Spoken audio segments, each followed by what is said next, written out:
চন্দ্র ফাটে সূর্য আসে ফিরিয়া, নবীজির ডাকে গাছাসিয়া সালাম জানায় দাঁড়াইয়া।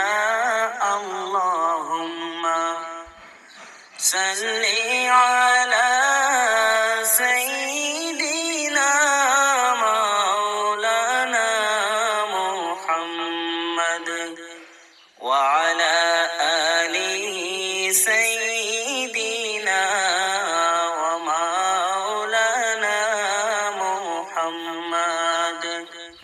পশু পাখি সবাই বলে আজকে মোদের খুশির দিন, এই ধরাতে তশরীফ আনলেন রহমাতুল লিল